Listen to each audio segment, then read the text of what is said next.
अखिलेश जी ने कहा हम लोग जीत के दिखा देंगे, सरकार बना के दिखा देंगे। अच्छा, हाँ, तो जो दिल्ली का किला तोड़ देंगे। दिल्ली का किला तोड़ देंगे। हाँ, इसी लेकिन लड़ाई लड़ेंगे अपनी सपा से। यूपी तो हार गए पिछली अरे बार। बार जीत के दिखा दूंगा, क्रांति लिख दूंगा। अच्छा, तो किससे गठबंधन होने वाला है इस बार? गठबंधन नहीं करेंगे, अकेले युद्ध करेंगे। जो मीडिया है वो सच दिखाए ना, सच दिखाने की हिम्मत नहीं कर रहा कोई, और सच जो दिखा रहा है उस पर कार्रवाई हो रही। तो स्पष्ट सी बात है कि हम लोग तो सच के साथ हैं। हमारा जो फार्मूला है, जो जनता इस समय परेशान है, चाहे बेरोजगार परेशान हो और चाहे जो है किसान परेशान हो, आवारा पशुओं से लोग परेशान हैं, तार बाइंडिंग नहीं कर पा रहे हैं, लोग रात रात भर ताक रहे हैं, किसान रो रहा है, कह रहा मौका तो आने दो। अब की मौका आ रहा 2022 में, देखिए कहाँ जाएंगे ये।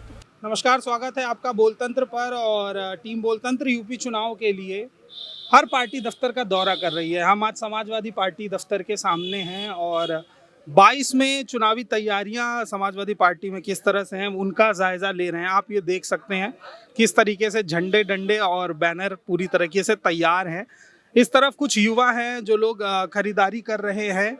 22 के चुनाव को लेकर के तैयारियां लगभग पूरी तरह तेज हो गई हैं। क्या नाम है आपका? रवि कश्यप नाम है। रवि जी, आप 22 में बाइसिकल का जो नारा लगाया गया है, कितनी दावेदारी है? क्योंकि सर्वे पोल्स तो कह रहे हैं कि बीजेपी 200 सीटें पाने वाली है। हम लोग 351 पार आए हैं। 351 पार आएंगे, तो योगी जी झूठ बोल रहे हैं। योगी जी झूठ बोल रहे हैं। अच्छा, इन्होंने काम क्या करा? हमें काम बताएं, खाली काम गिनवा, एक भी काम नहीं हुए कहीं भी। और घोटाले का एक आरोप लगाया गया समाजवादी पार्टी पर, उस बारे में क्या आपकी राय है? ये सब अफवाह उड़ा रहे हैं इन लोग, कुछ नहीं है। ये अपना गणित बना रहे हैं कैसे जुमलेबाजी छोड़ी जाए इनके ऊपर, बस ये सब चल रहा है। क्या नाम है आपका? अरे हम तो कालीचरण सोनकर है, कानपुर से आए, क्रांति की लड़ाई लड़ते हैं। अच्छा, लड़ते चले आ रहे हैं, दिल्ली का किला तोड़ देंगे। दिल्ली का किला तोड़ देंगे। हाँ, इसी लेकिन लड़ाई लड़ेंगे अपनी सपा से। यूपी तो हार गए पिछली अरे बार। बार जीत के दिखा दूंगा, क्रांति लिख दूंगा। अच्छा, तो किससे गठबंधन होने वाला है इस बार? गठबंधन नहीं करेंगे, अकेले युद्ध करेंगे। अच्छा, हाँ, तो अभी तक तो शीर्ष नेतृत्व ने ऐसा कुछ कहा नहीं है कि वो अकेले। अखिलेश जी ने कहा हम लोग जीत के दिखा देंगे, सरकार बना के दिखा देंगे। अच्छा, हाँ, तो जो पार्टी अभी सत्ता में है उसके बारे में क्या राय है? क्या कमी है कि आप? अपना कार्य कर रहे हैं, अपना कार्य कर रहे हैं। अच्छा, तो बीजेपी के काम से आप खुश हैं? हमें आटा दे रही है, खुश है। इस चीज से खुश हैं? बस आटे से। समाजवादी पार्टी आटा नहीं दे रही थी? नहीं, खूब दे रही थी। अच्छा, तो वही मैं जानना चाह रहा हूँ ना कि फर्क क्या है। गरीबों को दे रही ना। हाँ, हम हम लोग लोग जानना चाह रहा हूँ क्या फर्क है समाजवादी पार्टी और बीजेपी के काम करने के? लड़ेंगे ज्यादा नहीं। अच्छा, आपका क्या नाम है? राजेश गौड़। राजेश जी, मैं ये सवाल जानना चाह रहा हूँ कि बीजेपी की बहुमत से सरकार बनी, गठबंधन से लड़ी थी सपा, अभी की स्थिति क्या है? क्योंकि सर्वे और पोल्स तो कह रहे हैं कि बीजेपी मजबूत है सपा के कंपैरिजन में। आप क्या कह रहे हैं? मैं पहले आप कुछ बताइए। मैं अपनी राय इसलिए नहीं देना चाहता क्योंकि आप पार्टी और चुनाव को बेहतर समझते हैं। मैं सर्वे और पोल्स के आधार पर बोल सकता हूँ। आप भी पब्लिक के बीच में रहते हैं, आपको क्या दिख रहा है? मुझको तो ये दिख रहा है कि कोरोना की अव्यवस्था जो हुई है उससे लोग सरकार से नाराज हैं। उसके अलावा दूसरे और तमाम किसानों के मुद्दे भी हैं, लेकिन सपा क्या सोच रही है ये सोचना जरूरी है। सपा क्या सोच रही है ये हमारे राष्ट्रीय अध्यक्ष जी बताएंगे। हाँ। लेकिन एक हम कार्यकर्ता और जनता के नज़रिए से आपको बता रहे हैं कि इस कोरोना काल में, बीते कोरोना काल में उत्तर प्रदेश की क्या व्यवस्थाएं रही हैं स्वास्थ्य से संबंधित, ये आप लोगों ने देखा होगा। और मैं समझता हूँ मीडिया अगर अपना काम जिम्मेदारी और ईमानदारी से अगर निभाएगी तो वो खुद जानती है कि स्थितियाँ क्या हैं और कैसी हैं। पिछले अभी जो त्रिस्तरीय चुनाव हुए उसमें बैलेट पेपर के द्वारा चुनाव हुए, जिसको हम लोग ईमानदारी का चुनाव मानते हैं। फिर भी सरकार ने साम दाम दंड भेद करके सारी ताकत लगा करके जो भी वोट पाया उसमें उसको सिर्फ 20% वोट मिला है। पूरे प्रदेश में पंचायत सदस्य की 3100 सीटें होती हैं, जिसमें इनको 650 सीटें मिली हैं। उस हिसाब से इनको लगभग 20% वोट मिलता है और 20% वोट में कोई सरकार नहीं बनती है। 30 से 40% वोट के बीच में तो बीजेपी केंद्र में सरकार बना लेती है। कितने दलों के साथ ये भी बताएं, आप ही जवाब दीजिए। हाँ, आपने एक बात और कही कि मीडिया काम अगर ईमानदारी से करे, तो क्या मीडिया कुछ हद तक बेईमानी कर रहा है? ये आपकी नज़र में है ये चीज़? मेरे ख्याल से भारत के 140 करोड़ जनता में लगभग 120 करोड़ जनता ये चीज महसूस कर रही है कि मीडिया पूरी तरह से बिक चुकी है। उन संस्थानों का नाम लीजिए, पूरा मीडिया बिक चुका ये कहना, पूरा मीडिया और नहीं, उसके नो, साथ नो। हाँ, ये मैं इसलिए मैं आपसे चाहता हूँ कि जिन संस्थानों पर का आप नाम लेना चाहते हैं उनका, उन पत्रकारों का नाम ले, ताकि लोग ये भी जाने ना कि कौन लोग आखिर सरकार के साथ काम कर रहे हैं, कौन पब्लिक के साथ काम कर रहे हैं। पूरे मीडिया को बिका हुआ कहना काफी हद तक मुझे लगता है एक तरफा बात है, इसलिए आप उनका नाम लीजिए, उनके बारे में बताइए कौन संस्थान है जो बिके हुए। देखिए, पूरे मीडिया के विषय मैंने नहीं कहा, काफी संस्थान मीडिया के बिके हुए हैं। आप उनका नाम लेने में डर रहे हैं? मैं क्यों डरूंगा? मैं यही जानता हूं। चाह रहा हूँ ना कि आप उनका नाम लीजिए। आप भी जानते हैं। देखिए, मेरा ये कहना है, मैं ये नहीं चाह रहा हूँ कि आपने एक सीधी सी बात कही कि मीडिया बिका हुआ है। मीडिया में तमाम लोग शामिल हो जाते हैं। हाँ, वो तमाम लोग टिकाऊ मीडिया, हाँ, दो तरीके के लोग पूरी धरती पे हमेशा रहे हैं। पहचाना कैसे जाए कौन बिकाऊ है कौन टिकाऊ है, इसलिए मैं आपसे जानना चाह रहा हूँ कि आप उन संस्थानों के नाम लीजिए। मुझे नाम लेने की जरूरत नहीं है, जनता भली भांति जान रही है हाँ। कि जिसके परिजन जो है इस कोरोना काल में मर गए, जिनको ऑक्सीजन और दवाई, वेंटिलेटर, बेड नहीं मिले, वो लोग अच्छे से जान रहे हैं कि कौन गोदी मीडिया है और कौन जो है तो जनता की मीडिया है। दोनों लोग हैं, मीडिया दोनों तरीके की है, लेकिन ज़्यादातर बिकाऊ है, और जो बिकाऊ है उसको जनता भली भांति जान रही है। क्योंकि जो किसान जो है पूरे देश का पेट भरता है, उस किसान को भी वो गोदी मीडिया और बिकाऊ मीडिया जो है तो उसको भी जो है तो वो कहीं विदेशी ठहरा देती है, कहीं मवाली ठहरा देती है, कहीं उसका जो है तो जिस तरीके से हो सकता है वो चीरहरण करती है, चाहे किसी महिला के साथ हो। जैसा कि आप लोगों ने देखा होगा स्त्री चुनाव में कि बेईमानी की पराकाष्ठा पार करते हुए किस तरीके से एक महिलाओं की साड़ियाँ खींची गईं। हम लोगों ने तो महाभारत में सुना और पढ़ा था, लेकिन इसमें तो देखा है, प्रत्यक्ष में देखा है। तो ये गोदी मीडिया और सरकार चाहे जितना जनता को मूर्ख बना ले, 5 किलो गेहूं चावल के नाम पे चाहे जितना मूर्ख बना ले, कोई भी परिवार 150 ग्राम गेहूं चावल में दिन भर नहीं चल सकता, कोई भी जीवित नहीं रह सकता है। 5 किलो गेहूं चावल के हिसाब से पर डे 150 ग्राम प्रति व्यक्ति को मिलता है। तो क्या प्रत्येक प्रदेश की जनता की यही रिक्वायरमेंट है? नहीं, मेरा सवाल ये है ना कि इससे पहले कभी मिला भी तो नहीं। आप कह सकते हैं कि 5 किलो से काम नहीं चलता, वाजिब बात है कि 5 किलो अनाज किसी परिवार के लिए पूरा नहीं है, लेकिन क्या इससे पहले समाजवादी पार्टी ने ऐसी कोई व्यवस्था की? इससे पहले जितनी पार्टियां रही हैं उन्होंने जनता को ध्यान करते हुए उस पर जो है अपनी नजरें इनायत रखी हैं, और जनता की क्या आवश्यकताएं हैं उस पर लगभग ध्यान दिया है। ये सरकार जो है सिर्फ आदमी के कपड़े उतार करके उसको चड्डी पहना करके और ये महिमा मंडन करती कि हमने चड्डी तो पहना दिया, इसी तरीके से भूखा मार करके 5 किलो गेहूं चावल का प्रचार कर रहे हैं। 5 किलो गेहूं चावल में जितना पैसा खर्च नहीं होता है, उससे ज़्यादा कई 100 करोड़ रुपए जो है होर्डिंग और मीडिया को दिया गया है प्रचार के लिए। और ये पैसा है तो आखिर जनता का ही, जनता के मेहनत का है, उसके टैक्स का है, जनता के टैक्स पेयर का पैसा है। ये जनता देख रही है कि किस तरीके से पैसे की बर्बादी हो रही है। आपका क्या नाम है? आपसे जानना चाहूँगा, आपका क्या नाम है?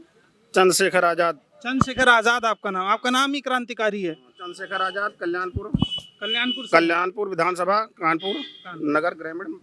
चंद्रशेखर जी, जगह जगह पोस्टर लगे हैं कि मोदी जी फ्री वैक्सीन लगवा रहे हैं, उसके लिए थैंक यू मोदी जी। आपको क्या लगता है वैक्सीन फ्री लग रही है वाकई में?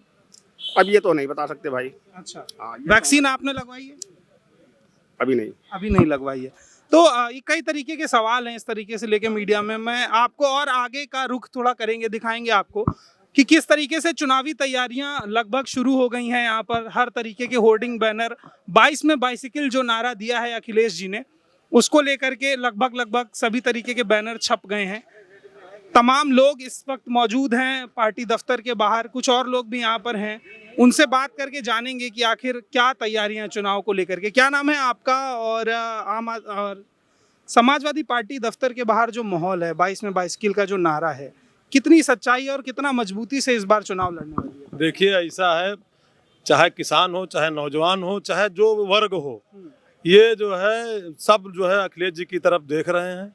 और सब लोगों ने जो है, किसानों ज़्यादातर, खासकर किसान परेशान इस सरकार में, तो सब लोगों ने मन बना लिया है कि 2022 अखिलेश जी को ही जो है हम लोग लाएंगे। अच्छा, आपका नाम क्या है? अभितेन सिंह राठौर नाम है। अभितेन जी, 2022 में अखिलेश जी को लाएंगे दावे हैं, लेकिन मीडिया रिपोर्ट्स हों या ग्राउंड सर्वे हों, वो कुछ हद तक कहते हैं कि सपा को 100 से 150 के बीच में सीटें मिलने वाली हैं, बीजेपी शायद 200 का आंकड़ा छुए, 180 के पास जाए। ऐसी स्थिति में गठबंधन को लेकर के क्या पार्टी विचार कर रही है और आप क्या सोचते हैं? देखिए ऐसा है, आपको भी मालूम है ये मोदी मीडिया है तो आप जान ही रहे हैं, सब चीज बिक चुका है, जो भी सर्वे है सब फर्जी है।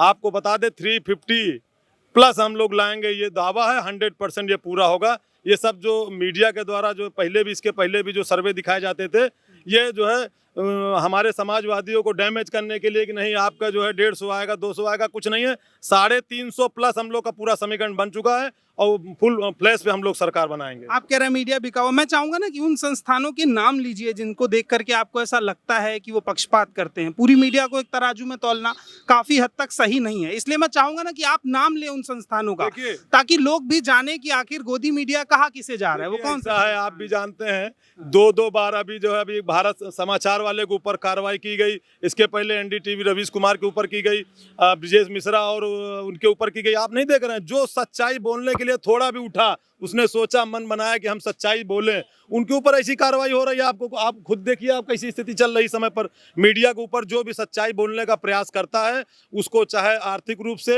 चाहे जिससे भी सब तरफ से उसको दबाया जाता है, उसके ऊपर कानूनी कार्रवाई की जाती है, पुलिस रेड और बहुत तरह की प्रताड़ना जो है मीडिया वालों के साथ की जा रही है। आपको तो खुद मालूम है, देखिए गोदी मीडिया की अगर परिभाषा तय की जाए तो मैं वो जानना चाह रहा हूँ कि समाजवाद क्या सोचता है, गोदी मीडिया है क्या? देखिए ऐसा है, जो सच दिखाए हम लोग उसको समझते हैं कि सच्ची पत्रकारिता। और आप लोग जो मीडिया है वो सच दिखाए ना, सच दिखाने की हिम्मत नहीं कर रहा कोई, और सच जो दिखा रहा है उस पर कार्रवाई हो रही। तो स्पष्ट सी बात है कि हम लोग तो सच के साथ हैं। हमारा जो फार्मूला है, जो जनता इस समय परेशान है, चाहे बेरोजगार परेशान हो और चाहे जो है किसान परेशान हो, आवारा पशुओं से लोग परेशान हैं, तार बाइंडिंग नहीं कर पा रहे हैं, लोग रात रात भर ताक रहे हैं, किसान रो रहा है, कह रहा मौका तो आने दो। अब की मौका आ रहा है 2022 में, देखिए कहाँ जाएंगे ये। किसान को तो 500 रुपए प्रति महीना बीजेपी दे रही है, आज से पहले किसी पार्टी ने नहीं दिया।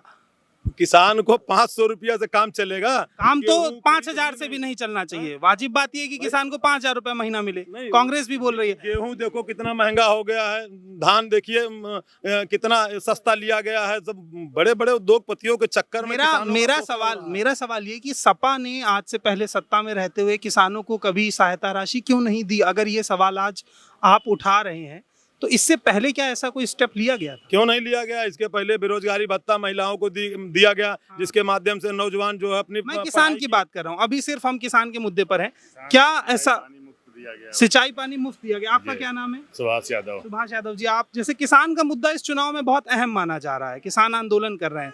बीजेपी ने किसानों को कहीं ना कहीं 500 रुपए प्रतिमाह देकर के एक मुहिम शुरू की, हालांकि वो ऊँट के मुंह में जीरा है, वो पूर्ति लायक चीज नहीं है। लेकिन बाकी पार्टियों ने लंबे समय से ये स्टेप क्यों नहीं उठाया था? मेरा ये सवाल है, क्योंकि अब बाकी पार्टियां बार बार कह रही हैं कि 500 रुपए कम है, ज्यादा दिए जाने चाहिए। शुरुआत क्यों नहीं कर पाई बाकी पार्टियां? समाजवादी पार्टी शुरू से ही किसानों की पार्टी रही है, शायद आपको नहीं मालूम होगा। मेरा मानना ना मानना मैटर नहीं करता है, जनता क्या सोचती है वो। मैं इसीलिए कह रहा हूँ ना, आप मुझे कोई एक प्रोजेक्ट बताइए, कोई एक मुहिम बताइए जो किसानों के लिए समाजवादी पार्टी द्वारा चलाई गई हो, ताकि लोग भी जाने। अरे आप देख नहीं रहे थे, इसके पहले अखिलेश जी यहाँ घर से निकले, उस समर्थन किया था किसान आंदोलन का, और यहाँ पर गिरफ्तार किए गए, जगह जगह पूरे प्रदेश में मुकदमा लिखे गए जो है किसानों के नाम पे। किसानों के नाम पे सरकार जो है अत्याचार और उत्पीड़न कर रही थी। समाजवादी पार्टी ने हर जिले और हर जनपद और हर तहसील में किसानों के पक्ष में रैलियां और आंदोलन किए हैं। अच्छा, एक और सवाल बड़ा इंटरेस्टिंग है, जैसे जी न्यूज़ है, आज तक है, ये बड़े मेन स्ट्रीम मीडिया चैनल जब किसानों को देशद्रोही, आतंकी और मवाली बताते हैं, तो ये पब्लिक में क्या मैसेज कन्वे होता है और इस मीडिया के इस रुख को आप किस तरह देखते हैं? देखिए, जो जी मीडिया की बात कर रहे हैं, जो भी जो चैनल हैं, वो आतंकवाद और जो है आंदोलन जीवी जैसी प्रारूप उन्होंने दिया है, उसके बारे में जनता सब जानती है, किसान सब जानती है, सब वो मोदी मीडिया है। वो जो है हम लोगों को, किसानों को, सबको भ्रमित कर रही थी और उनके साथ पक्षपात कर रही थी। कुल मिला के उनकी एक मंशा थी, जो उद्योगपतियों के चक्कर में जो सरकार का निर्णय था, उस निर्णय को कैसे लागू कराया जाए, उनकी भी जिम्मेदारी जो मीडिया थी, उनकी भी जिम्मेदारी थी। इसीलिए उसको जो है आंदोलन को वो लोग बार बार खराब करने का प्रयास कर रहे थे। उसका जो है जो न्यूज़ चैनलों पे उसका गलत जो है उदाहरण पेश कर रहे थे। ये मोदी मीडिया का असर है, हम लोग को मालूम है। मेन स्ट्रीम मीडिया को लेकर के लोगों में गुस्सा तो है, जिस तरीके से मेन स्ट्रीम मीडिया ने एक तरफा काम किया है। मैं आपको लगभग पूरा ब्यौरा दिखाऊंगा, जिस तरीके से दुकानें सज चुकी हैं और लगभग सभी सामान उपलब्ध हैं। 22 में बाइसिकल आने के लिए पूरी तैयारियां हैं और दुकानों पर तो बाइसिकल 21 में ही आ गई है, लेकिन सत्ता में 22 में पहुंचेगी या नहीं पहुंचेगी, ये सवाल अभी भी बने हुए हैं। फिलहाल बाकी अपडेट्स के लिए आप बोलतंत्र के साथ बने रहिए और हमें सब्सक्राइब कीजिए, देखते रहिए बोलतंत्र।